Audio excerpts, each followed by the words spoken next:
So Valdera is the last paragraph of Moishe.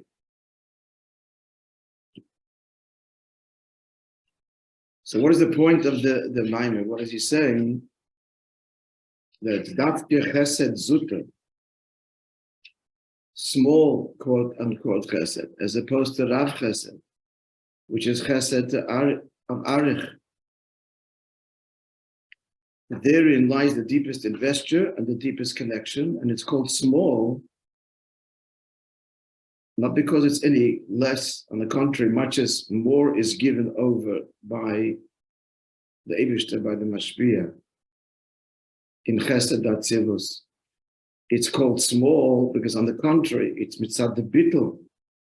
And as we said, the bittul is both from Mashpia and the Makabel. Obviously, the Makabel needs to be in a state of bittul to receive a certain kind of reception, certain kind of openness. That's not the point. The point is the bittul mitzat the mashpia.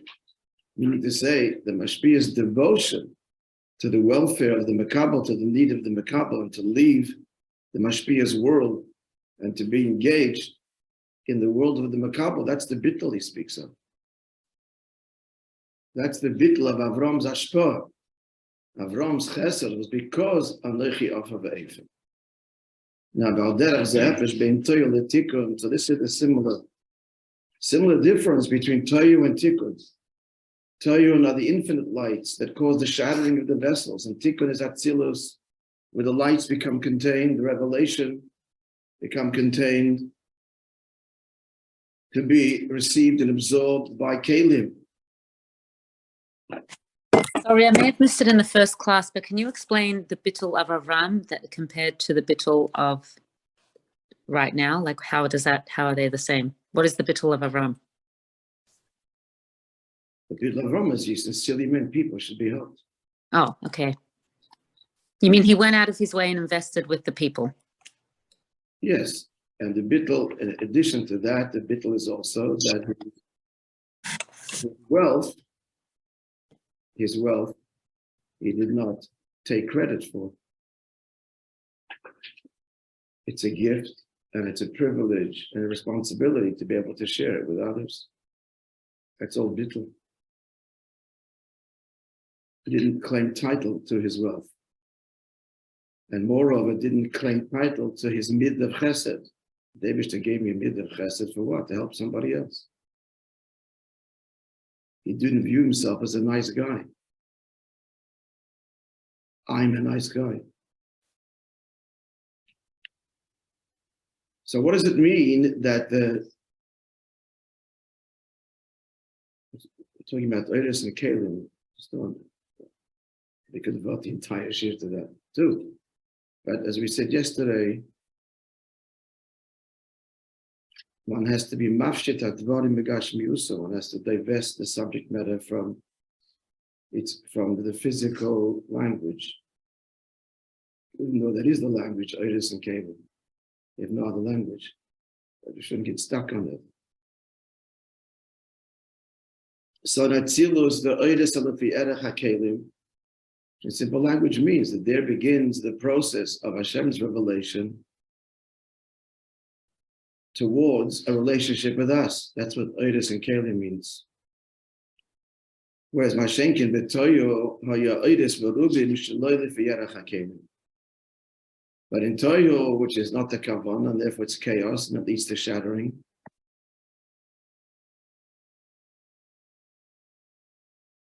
So there it's revelation, not the Fiyarach HaKelim, which again, in direct, simple, and relevant language means it's a revelation, but not a relationship. So I'm asking you the question, so why in heaven's name would they wish to manifest to you? Just go straight to Atzilus. If it's not the Kavanah, dispense with it.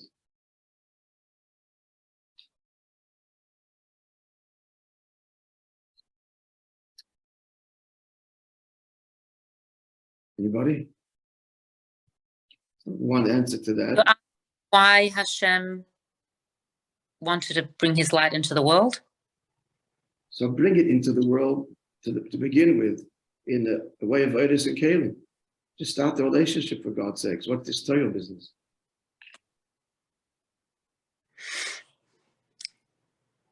Okay, so there's not one answer, there's many answers, and it's all one answer. It's all one answer.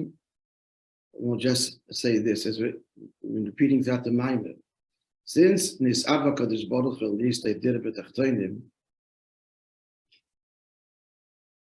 so there's no tachton without an elyon. And that's why there's elyon, and part of elyonim is Torah. That's a really powerful elyon, where the keli is completely insignificant and therefore shattered. Keli meaning gvul, keli meaning the beginning of us, keli meaning otherness. In Torah, otherness is dismissed. Why? Because it's elyon. And that's what the Eibishter wants. There should be an elyon, and there should be a tachton. And the tachton should feel, in terms of the experiential revelation of the divine, of Hashem, the tachton is lower and further and far and distant. And that should engender gagoyim, longing to be close. And then the discovery that you can be much closer in the highest revelation, in fact, in essence you are, and all you need to do is reveal that. But these are all discoveries that Hashem desires not to be obvious and take. Well, it took thousands of years to come to this insight. It started with this Kessler. Okay, the ideas all laid the groundwork, and the Baal Shem Tov planted the seeds, started to nurture them. But until then, it was Elyon and this Tachten. And the job of the Tachten is to get away from the Tachten and try and climb the ladder to the Elyon.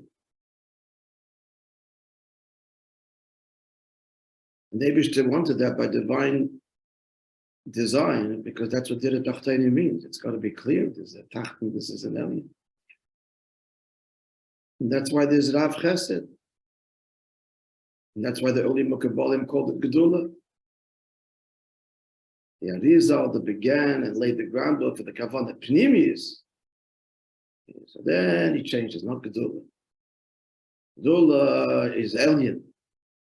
Chesed, true Chesed, is the relationship with the Tachten. And so the language changes. The early Mukabalim couldn't figure this out. The answer is no, not meant to be. What Hashem wants is to first experience the experiential reality, which is this higher, this lower, there's a tzimtzum. The tzimtzum creates distance and vast distances. It's the last place anybody would want to be, any soul would want to be, which is why soul doesn't want to be born. Then when the neshama comes into the guf and starts to sense that the kavan is dafka, the tach, and Torah mitzvahs, the mata relationship with the Jew, the mata doesn't want to leave. And we'll do everything in our power to keep the neshama in the guf another second longer. That's how precious this is. But all of that is counterintuitive by divine design. And it can only work when there is an Elyon and there is a Tachten. It's all, the Eibishter wants all the dafka, the despite, it's all in the paradox. He wants it all to be manifested paradoxically because he is the source of paradox. Paradox is the only window to the Eibishter himself, really. Is where it's gvul and bli gvul, it's the opposite, that the gvul is the habitus of bli gvul. It's all neat and it's higher and lower and structure and system, and that's not him. That's what he produced, but that's not where you're going to find him. So it's Dafkin paradox. Dafkin the Dafkas. Dafka again and again Dafka. But you thought it was no.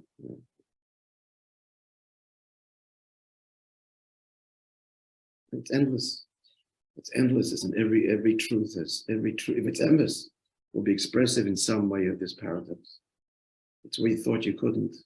It's in the impossible, the darkest place, the distant place. That's the deepest connection. But that could be, should be. I mean, you can remain, God forbid. Actually, you can't. Hashem promises, I'm not going to let you stay there forever, no matter how much you ignore me, and get lost in the darkness and despair. Just not going to let it go on forever. The trick is let's make this discovery sooner. The end, the script is written. Will be the dir b'tachtonim, and the relationship with us lamata and darkness will be transformed, not done away with. Transformed, it's pneumius. That's why you look at a flame. You look at the flame. God gives hints to all of this in nature constantly. You look at a flame, and the closest to the fuel, which would be the most intense part of the flame, obviously, it's dark. From the edge of the flame, it's light. The source is Yoshes Cheshech Sissa. The essence of the flame is dark.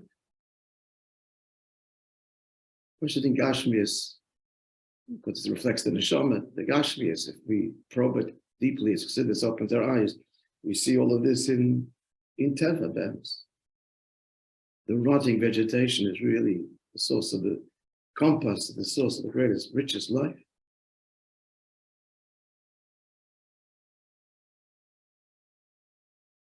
And so it's endless.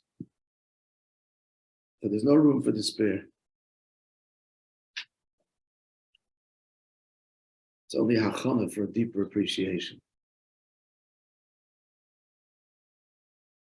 The joy is so much greater when I thought all was lost. I couldn't.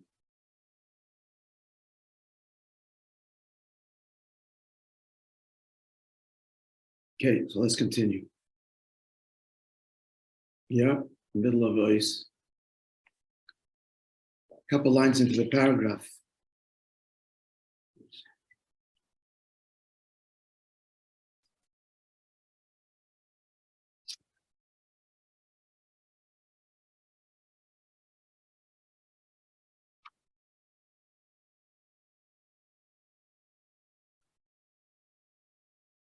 So the Chassidim sing, oh,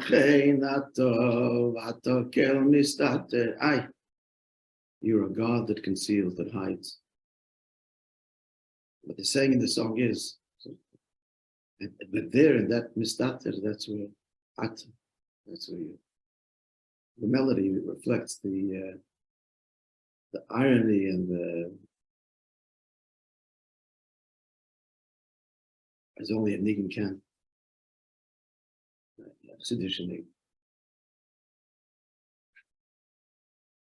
It also this niggin conveys a stubbornness.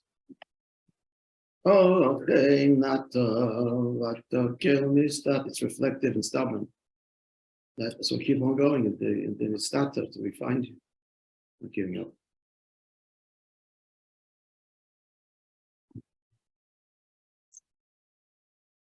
And it also acknowledges it's not easy. Oh, okay, not on this, that is not easy. But it's persistent. Its quest is persistent.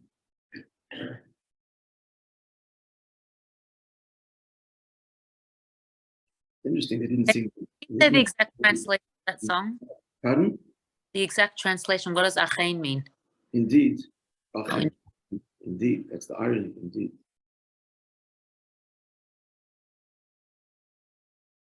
We were just saying that it's interesting to know why, but they didn't sing this niggin, these kinds of niggin by the letter too much.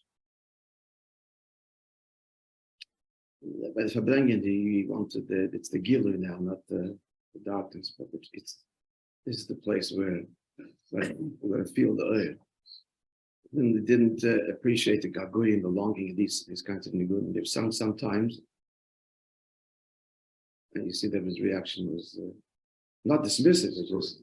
He once said, my friend told me, I never heard of anybody else, but it's the very early years.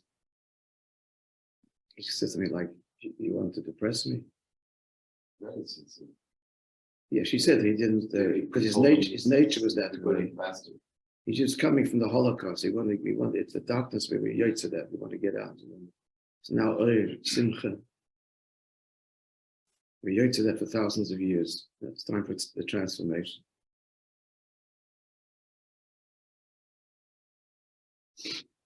Serious Simcha, friends. Serious Simcha. Not a Simcha that is oblivious to any of this. It's Adrab, it takes all of this and transforms it.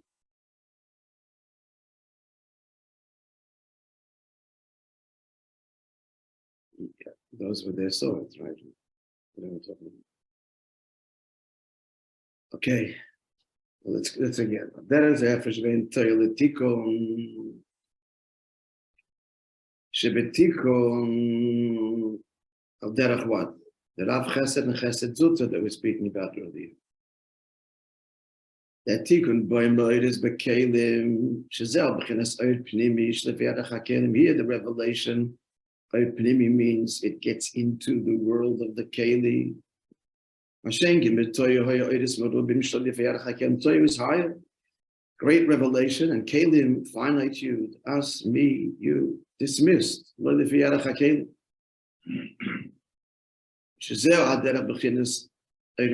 that's staying in the makif. Toyu is the makif. And that is what we said earlier. I'm not getting into your world. Mine is my world, and your world is your world. And if you happen to benefit from my world, fine. But I'm not giving anything. And that's midas doim. Shashboy is ready to give as long as he's not as to lack. As long as I don't have to get into your little world. But the makif, if there's a chassid, he would not be mashpiach. Because the makif looks at the gvul and says, that's a tremendous chassid. Not getting down to chassidus.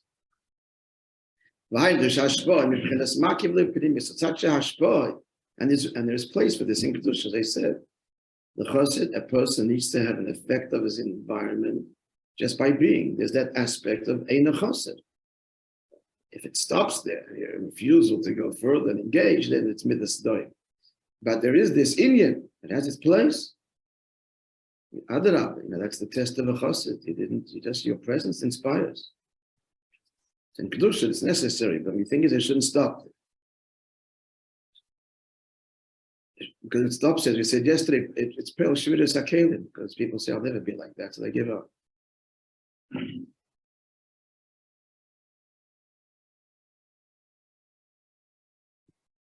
So Shebetoyu Hoya Sviras be Spashas or be Yeshes. So in Toyu, the Sviras are expressed in Yeshes. What does Yeshes mean?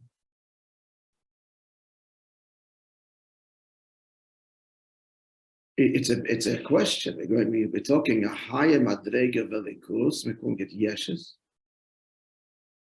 The paradox is pretty profound right here. And the lower darge, Atzilus, Elevatikim, that's bittul. Would we not think it's the other way around? The higher you go, is that not the Seder? That the higher you go, bittul, that's the whole point. It impels a sense of separation and Yeshes. And here he says the opposite mamash. So the answer is that we're saying that the Yeshes here means that the emphasis here is on the grandeur of God. The Yesh Hamiti, not the. So Chesed of Toyu says, look at the Eibishter's Chesed. Wow. The king's grandeur in the face of which everybody is humbled and shouted. That's the Yeshes. The Yeshes means it's about the grandeur of a likus, as opposed to what? As opposed to what? As opposed to my gain, the gain of creation, of helping, benefiting of something else, gaining. Creation. What creation? When creation? Absolutely insignificant. This is the king on display. That's Yeshes. It's the Yeshes Hamiti. It's the Yesh Hanivra. The king's on display. Everybody's wow and awe. of his might and his power and his glory and his strength and his chesed, his gevura. It's the grand parade, the golden chariot. So what is it? It's godliness, but it's rispashtas hayeshes of what? Showing the power of God. As opposed to hashpah for the benefit of the people, getting down to their world. Goes to chesed zut. So what? That's chesed. That's Rav Chesed. And that's midas sedon. And that could cause midas sedon many levels, because on that level you're not negayas of stone. Makif also, the clipper gets nourished. As you said, the spiders there too in this big show. Nobody even notices or cares. Spinning its web and gorging itself on a hapless fly that should fall into its net, to its web. So the midas sedon goes on in the couple. The midas sedon goes on in the couple. So therefore, the makabel is a shtick's doing. Why? Because it's not shpah pnimius. Shalachein hoy be'minyan hashvira. So therefore, metzatoy of shvira. Again, the pastor's looking at the king, saying, "What is like? Wow." It humbles everybody. It's not the only way to explain this. This is one I'm giving you one model. Then the other way is explained. The mind will give the other marshal, the classic marshal for Shviras HaKelim, is when the teacher teaches something Shalele Fiyerech the Makabel, and it just confuses him. And if it's something really deep that the Makabel gets a sense this is really deep, but he can't get a handle on it, he can go crazy. Mamish Shvira. And that's Chassidus explains Be'emes that works with every hashpah has to go that way. The teacher's first teaching the idea, there's confusion. It's short, it's a word there. The teacher has to continue from Shviras HaKelim to go to Tikkun. Now let's break this down, the idea, in a way that you can understand it. But the first lesson is confusing. It's a very deep idea. It's the same thing they learned. It's a novel idea. The first time they're introduced to a novel idea, it's shattering, because the whole previously understanding things is, no, it's not that. So this is no longer, but what is this? So it's a confused state of Shviras HaKelim that should be temporary and lovingly, and then the teacher then proceeds to convey the idea in a way that they understand it. It's got to be Shviras HaKelim because there's a new idea coming now that you have never heard. So the old order, this is like Zayda, faster to forget Talmud Bavli. So there's this avodah, there's this inyan of Shviras HaKelim that's necessary in an appropriate way for every hashpah that's novel and new, as opposed to same old or just tweaking some previous idea. Doesn't need Shviras HaKelim. It's a new inyan. Only a true master conveys radical ideas, new inyanim. Most teachers are just reading somebody else's ideas and conveying.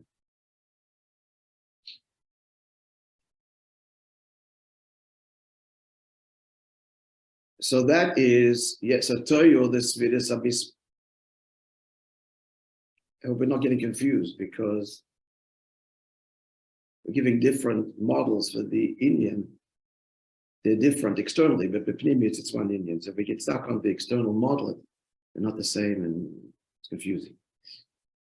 So as we said yesterday, we need to train ourselves to think conceptually and not spatially in terms of, that I mean, imagery that is hard and fast. And the imagery that Chassidus uses, it's all fluid. It's one Eibishter manifesting himself in all of these ways, so that oneness will be threaded, and integration of all levels are threaded with every level and every level. It's all relative. It's all relative. Okay, let's go further. So it's okay, and you learn Chassidus, it's okay. Everyone said it's a puzzle, we learn it. Okay, it's clearer. To understand everything is it's not even possible. We're trying to get an understanding as much as shouldn't be disheartened if not everything is fitting in like a glove. It's not a glove, it's liquors. So bit by bit, idea, it gels a little bit. it helps to learn a lot of Chassidus, because you learn a lot of Maimorim, a lot of different Oisias, different language. So the many of Maimorim and different Oisias compel us not to be stuck on certain Oisias. There's different Oisias for this. It's a general same idea. So it helps the mind to be more elastic, more fluid, more less contained, less boxed.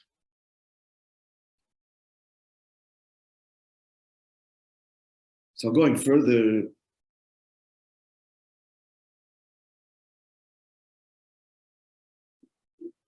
so because of the Shvira, so there's the Indikin Chitzonim. Indikin Chitzonim means that even Klippa is nourished. And what that also means is we give up. We just give up. Can't be this. So got to find pleasure somewhere, so we'll find it somewhere else. That's Indikin Chitzonim. Many manifestations of that. Mashenkin Asvid is the Tikkun, but now Tikkun starts. Now starts the revelation of the Kavanah Pnimius. I'll repeat this again. This happened in Zman also. In Zman, revelation of the Kavanah Pnimius only happened mamish at the end of God. Till then, the Kavanah was the Elyon, the Tachten was the Tachten, and we've got to get away from the Tachten, overcome it. The paradox of beauty is that Chassidus, once reveals the Kavanah Pnimius, then revisits all the previous stories where overtly that story was about the Elyon. No, even that story was about the Tachten. That's the mode of the good thing. And all of the stories, all about everything in Yiddishkeit, it's not dismissed. You got the wrong idea. It's now it's deepen that over there and see that their taka was also like Kavanah was did it, but that was not conscious at all. It wasn't the conscious truth. It wasn't the time for it, because first has to be Elyon and Tacht and the Gargoyim and the longing and so on. Then the Chiddush should know the Kavanah isn't the Tacht.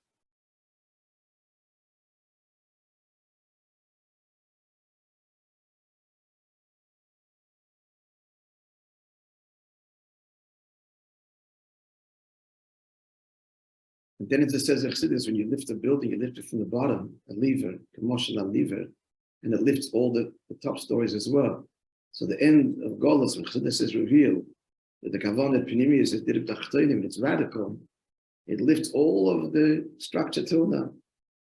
All the stories in every halach, everything is now understood now with this pristine Yechida insight. That's Mizdike insight of Nisave. Tachtonim, that relationship, you, the matter.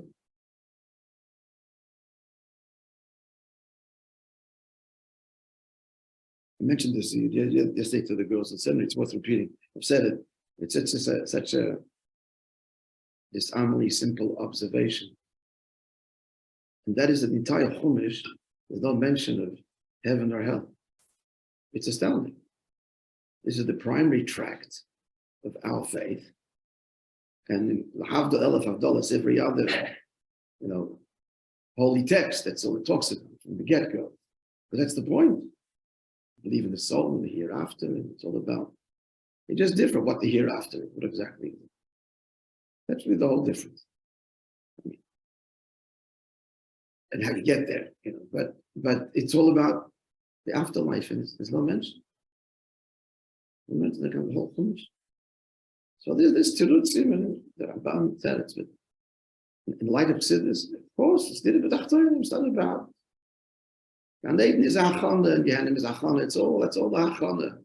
But the Ike Kavanah is Dafka Lamata. So here in the Eibush Torah, what does it talk about? Talks about the here and now, and that's it. Because that's the Kavanah. This Amelie's profound answer to it, like a sweeping big question. Where's heaven and hell? Where's Gehenna? Where's Gan Eden? The Torah says Shemayim means the sky. Of course, it hints to it. It's hinting. In Pashtus, Shemayim is the sky.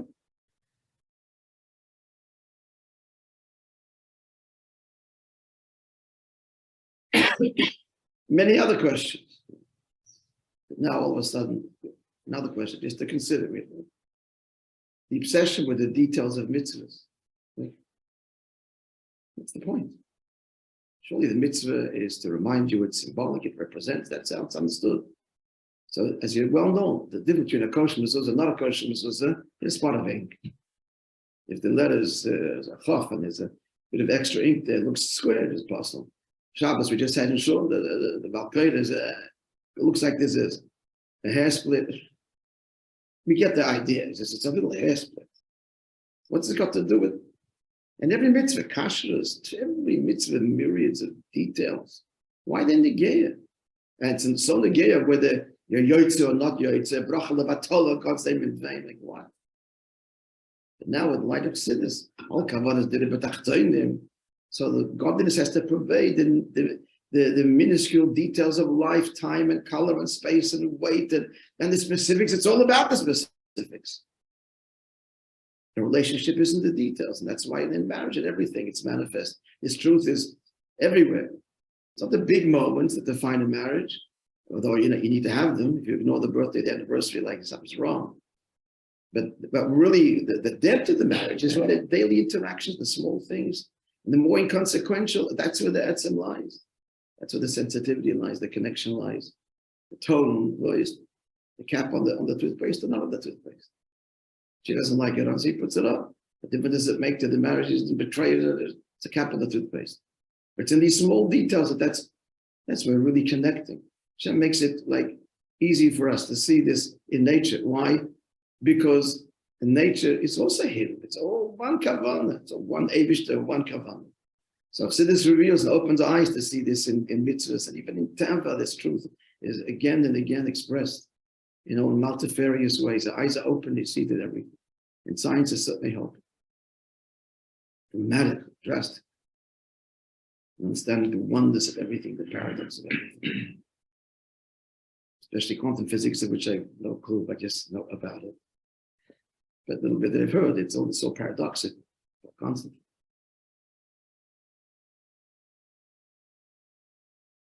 And mysterious, wondrous. It's all one, and everything is one, fluid, integrated, fluidly. Nothing is hard and fast, nothing. And this latest, not so late, but the viewer determines the manifestation. The view. It's quantum physics. If it's viewed, it's one way. If it's not viewed, it's another way. That's mamish. It's all about the relationship and the way we see the world. It's such a deep expression of the kavanah pnimius. No expert in quantum physics, etc. I'm just telling you what I heard Dr. Brown say. By the way, see, he still is in Montreal. Still here? I haven't seen him. We have to bring him again for a different time. Okay, so we'll finish the ice tomorrow. What's tomorrow?